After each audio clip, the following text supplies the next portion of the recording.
머리 좋은 순서, 공부 많이 하는 순서대로 되는 게 아니고요. 원하고 싶은 방법은 사장 투자 지수보다 훨씬 더 높은 수익을 낼 수 있을 뿐더러 진심이야, 이것은.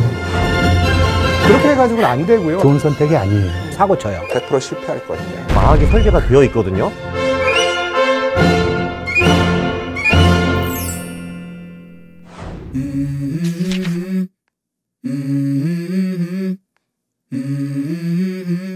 공부를 안 하는 게 나을 수도 있어요. 이 논리를 이해한 순서로 되는 겁니다.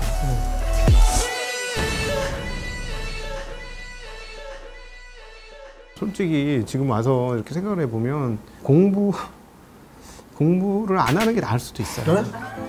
오히려 오히려 공부를 안 하는 게 나을 수 있어요. 왜냐하면 어줍잖게 공부했다가 망한 케이스 너무 많이 너무 많고. 재밌네. 첫 번째 건너야 될 산은 나라는 산을 건너야 됩니다.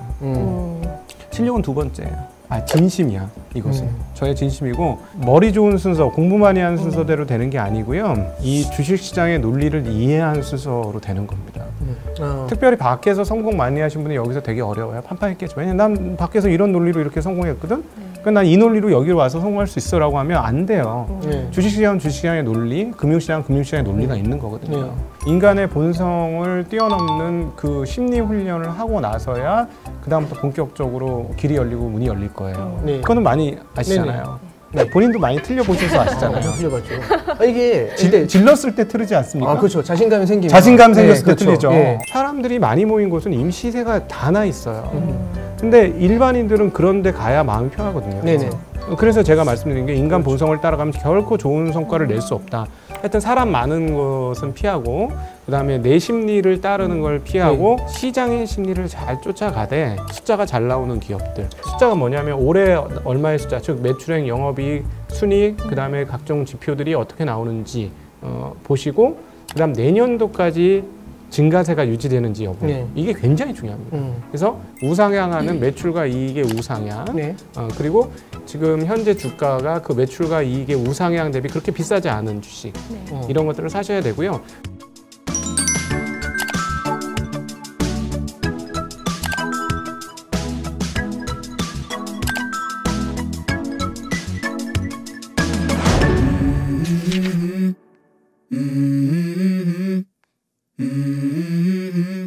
근데 그 세상이 열렸잖아요. 그 주식들이 그 세상의 주역이 아니었어요. 그래서 저는 주식이라고 하는 거는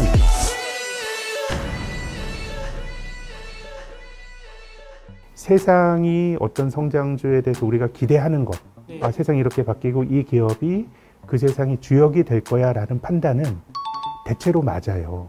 그 판단이 틀리는 게 아닙니다. 우리가 닷컴 버블이 있을 때 20년 전이잖아요. 그때 우리는 앞으로 시간이 지나면 뭐 인터넷에서 쇼핑도 하고 음악도 듣고 그런 세상을 꿈꿨어요. 근데 그 세상이 열렸잖아요. 그 판단은 왔죠.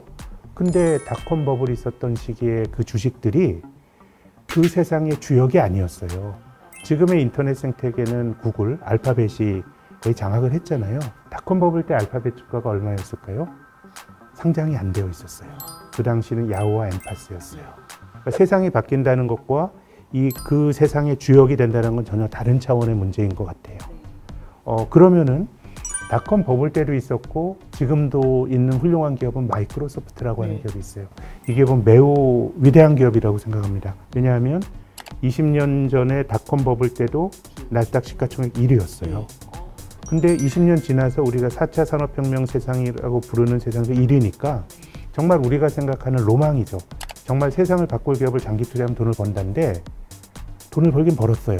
한 20년 갖고 있으면. 그렇지만 닷컴 버블이라고 하는 큰 붐이 지난 다음에 마이크로소프트 주가가 65% 밀렸어요. 떨어지고 그 다음에 2002년부터 2007년까지는 5년 동안 옆으로 횡보했어요. 좋은 선택이 아니에요. 그래서 저는 주식이라고 하는 거는 어떤 세상이 바뀐다라고 하는 것에 대한 판단이 뭔가 그 기대가 과잉 반영되어 있는 것들은 리스크가 있다고 보는 쪽이거든요. 그래서 저는 이게 상대적인 비교의 관점에서 보면 성장주가 아름다워 보일 때는 밸류에이션이 계속 높아도 계속 좋아 보여요. 근데 저는 지금 이 기대가 한풀 꺾이는 국면이라는 게 제 생각이고, 그러면은 뭐 지역을 불문하고 좀 밸류에이션이 싸고 배당이라도 좀 잘 주는 주식들 좀 의미가 있지 않을까라는 생각은 듭니다.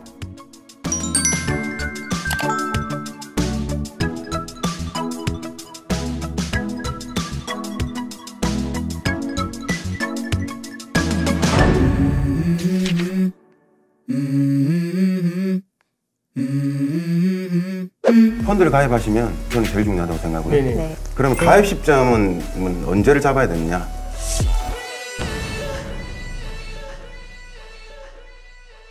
제가 이제 같은 업계에 이제 종사자로서 이제 그 판단을 하는 부분은 네.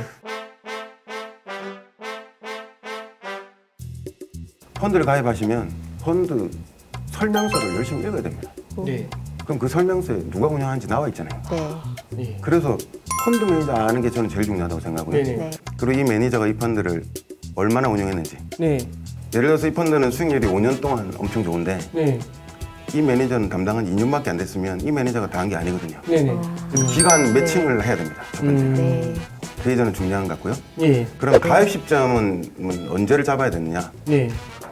항상 펀드가 수익률이 좋을 수는 없습니다. 네. 어마어마하게 유능한 매니저라고 하더라도 부진한 시기가 옵니다. 네. 네. 그러면 그 펀드가 부진할 때 가입하면 돼요. 네. 근데 어쩔 수 없이 그 판매 채널에 계신 분들은 수익률 좋을 때 추천하실 수밖에 없습니다. 대신에 수익률이 장기적으로 좋은 펀드는 네. 단기에 나쁘더라도 좋은 수익률은 장기 레코드로 남아 있거든요. 네. 네.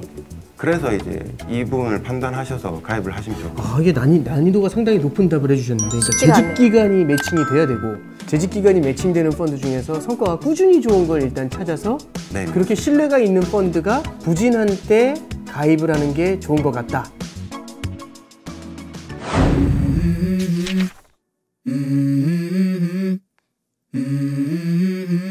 초보자일 경우에는요, 주가지수보다 훨씬 더 높은 수익을 낼 수 있을 뿐더러 특히 직장인들한테 좋은 이유가 뭐냐 하면은 초보자일 경우에는요, 그 소위 진짜 그 레시피들이 나와 있는 책들을 공부하는 것이 좋습니다. 사실 뭐 워렌 버핏이나 이제 그런 분들도 엄청나게 훌륭하신 책들을 쓰긴 썼는데, 또 이제 마인드적인 책들 이런 것들은 중고급 됐을 때 읽는 게 맞는 것 같아요. 왜냐하면 그거 읽어도 나한테 도움되는 게 지금 당장 없거든요. 그게. 왜냐하면 어차피 그걸 이해를 할 수가 없어요, 우리가 초급자들이. 가장 심플한 책은 제가 보기에는 그린블라트가 쓴 주식시장을 이기는 작은 책, 그거 괜찮은 것 같아요. 예, 이제 그런 책들부터 시작을 해가지고 정말 구체적인 전략이 나와가지고 내가 당장 따라할 수 있는 레시피들이 있는 그런 책들을 먼저 읽는 것이 좋습니다. 그리고 사람은 원래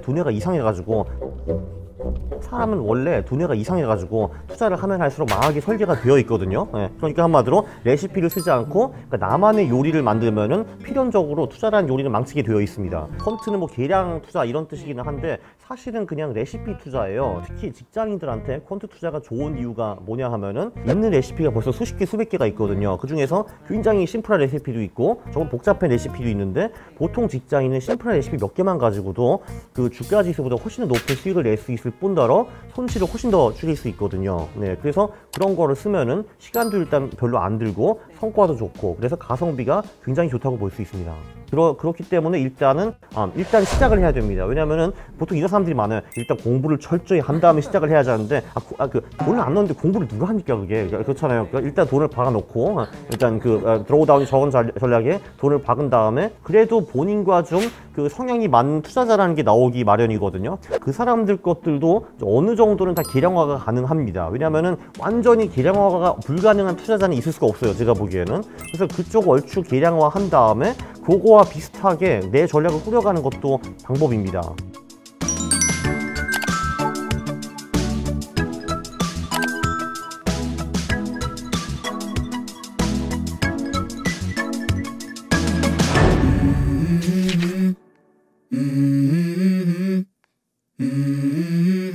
임장하면 벌써 막 막막해하는 분들. 그래서 가장 쉬운 임장은 뭐냐면, 그러니까 내가 집을 진짜 전세 계약을 할 것도 아니고 매매를 그렇죠. 할 것도 아닌데 여기 들어가면 영업방해다.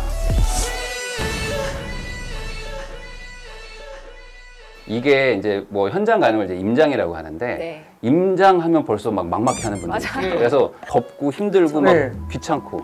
그러니까 손가락 클릭하는 것도 요즘 힘든 세상인데 나가라고 하면 너무 막막하잖아요. 그래서 제가 권하고 싶은 방법은 가장 쉬운 임장은 뭐냐면 우리 동네입니다. 동네가 바뀐다고 해서 부동산 투자의 어떤 방식이나 원칙이 달라지는 건 아니거든요. 그러니까 결국에 내가 한 발을 떼야 두 번째 발도 떼는 거니까 우리 동네부터 조사하는 게 가장 좋습니다. 그러면 우리 동네에서 뭘 조사해야 되냐면 가장 쉬운 건 대단지 아파트가 분명히 있을 거예요. 특정 한 5년이라고 생각을 해볼게요. 5년간의 가격 변화 퍼센트를 보는 거예요. 그러면 우리 동네니까 금방 갈 수 있잖아요. 그러면 A라는 아파트는 20%가 오른 거예요. 근데 B라는 아파트는 50%가 올랐다 이거죠. 그러면 도대체 무슨 차이가 있는 걸까라는 거에서 이제 공부를 시작하는 거죠. 공부라는 거는 결국에 차이를 분석하는 거거든요. 왜 차이가 나는가? 이 차이가 나는 이유를 내가 이제 몸으로 익숙하게 좀 하게 되면은 이걸 다른 지역에서도 똑같이 적용을 해볼 수가 있어요. 네네네. 저도 처음에 그 부동산 갈 때 전세 알아보러 갈 때 딱 그 기억이 나는 게 일단 문을 열기가 좀 되게 무섭더라고요. 일단 괜히 혼날까 봐. 그러니까 내가 집을 진짜 전세 계약을 할 것도 아니고 매매를 할 것도 아닌데 여기 들어가면 영업방해다. 그러니까 영업방해를 내가 하는 게 맞는 걸까? 근데 이 중개사 분들은 사실 사람을 상대하는 게 정말 일이시거든요. 그래서 너무 그렇게 부담스러워 하실 필요는 없을 것 같아요. 물론 이제 이런 분들은 안 돼요. 중개사 분은 엄연히 중개업을 하시는 분이지 이 과외 선생님이 아니거든요. 아예 모르는 상태에서 가실 수는 없어요. 그러니까 아까 말한 대로 요즘에는 이제 손품을 팔아서 데이터들을 좀 찾을 수가 있으니까 그럼 어느 정도 내가 좀 안 다음에 사람을 만나야 그분도 좀 말해주고 싶은 좀 재미가 느껴지잖아요. 봐야 되는 거는 이렇게 생각하시면 좋을 것 같아요. 인터넷으로 못 보는 거. 인터넷으로 못 보는 거를 현장 가서 보고 오셔야 돼요. 가장 큰 게 뭐냐면은 뷰입니다. 집에서 보이는 뷰. 이거는 호실별로 다 달라요. 그래서 가시면 그 발코니에 가서 창문을 꼭 한번 열어보세요. 그래서 밖을 꼭 보시고 더 좋은 거는 찍어야 됩니다. 기억이 안 나요. 새 집 넘어가면은 기억이 전혀 나지 않거든요. 또 하나 보셔야 되는 게 소음 같은 거, 소음이나 냄새 같은 것들이 영향을 줄 수 있는 게 주변에 있느냐 이런 식으로 밖을 보라라고 얘기를 하고 싶습니다.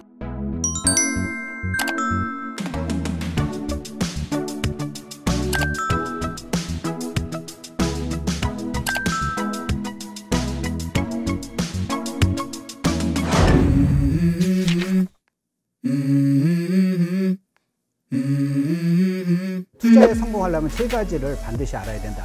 자기가 마치 뭐 정말 투자의 규제인 양, 투자의 신이거라 그렇게 이제 착각하기 시작하거든요. 헛짓하는 거예요. 대박 칠 생각하지 마세요. 대박 치려고 그러면 사고 쳐요. 보통 우리가 이제 투자에 성공하려면 제가 이제 그 강조하는 게 이제 세 가지를 반드시 알아야 된다. 세 개 중에 하나라도 빠지면 투자에 성공할 수 없다 그러는데요. 첫 번째 경제에 대해서 알아야 돼요. 예, 부동산 투자나 주식 투자나 경제 활동의 일환이기 때문에 경제를 모르고서는 정말 그 헛짓하는 거예요. 그러니까 사상 누각이 되는 거고요. 경제 공부는 이제 책 갖고 공부할 수 있고 유튜브나 이런 거 공부할 수 있는데 가장 쉬운 경제책을 찾아야 돼요. 그래서 저는 만화로 된 걸 찾으세요 이렇게 얘기해요. 경제만 안다고 되는 게 아니라 두 번째는 뭐냐면은 사람들의 심리를 이해해야 돼요. 예. 어차피 사람이 주식이든 집값이든 사람이 팔고 사는 거기 때문에 사람의 심리를 이해해야 되고요. 세 번째가 세상 사는 이치에 대해서 좀 고민을 좀 많이 해야 돼요.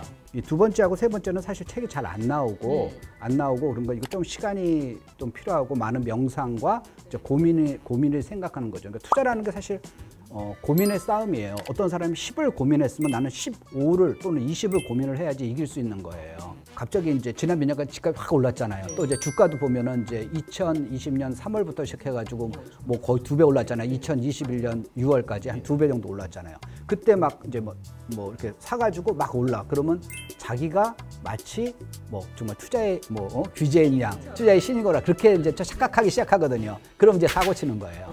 사고 치는 거라서 가만히 그때부터 이제 생각하는 거죠. 내가 이만큼 이 투자 수익을 낸 만큼 내 실력이 쌓였는가. 그렇게 아니라 그러면은 굉장히 자기가 조심해야 되는 거예요. 그때부터 이제 사고 치는 거고 그게 아니라 난 정말 이만큼 수익을 받을 만큼 나의 실력에 갖췄어. 그럼 그 사람은 다음 기회에도 굉장히 이제 수익을 낼 수가 있는 거죠. 여러분들도 대박 칠 생각하지 마세요. 대박 치려고 그러면 사고 쳐요. 계속 그러니까 대박이 아니라 중박을 계속 연속으로 터뜨려야 돼요. 예, 그러면 그 사람은 뭔가 알고 투자하는 거거든요.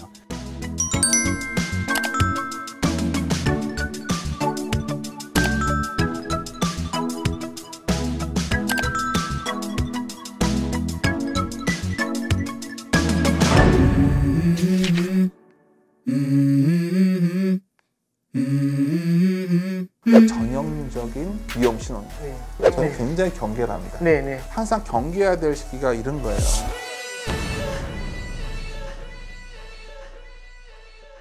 확실성의 세계에 들었으면 저는 굉장히 경계를 합니다.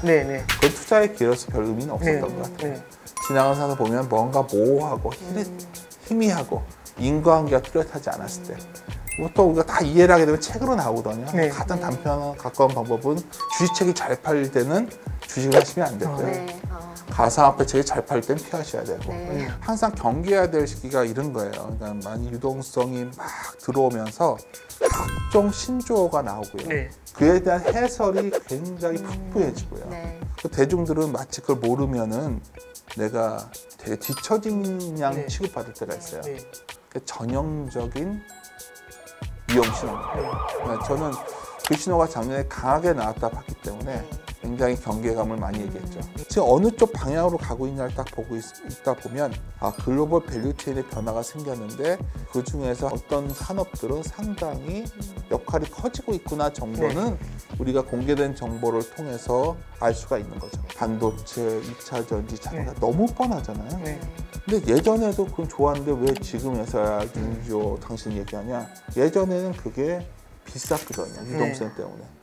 이제 유동성이 빠지면서 이게 싼다고까지는 아니지만 좋은 기업이 합리적 가격에 와 있을 때가 좋은 주식이라고 합니다. 그래서 좋은 기업과 좋은 주식은 다르다고 하는데 뭔가 합리적 가격에 좀 다가서고 있는 것 같아요.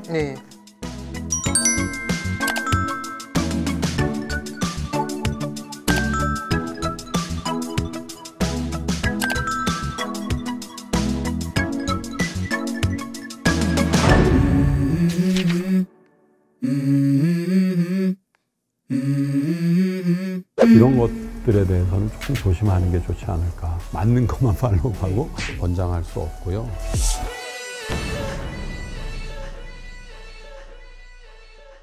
어떤 걸 보시라 그러는 것도 의미가 있을 텐데 이러이러한 걸 조심하라고 말씀드리는 게 더 나을 것 같아요. 확언하는 거. 제 말만 믿고 사세요. 제 말만 믿고 파세요. 하세요, 마세요.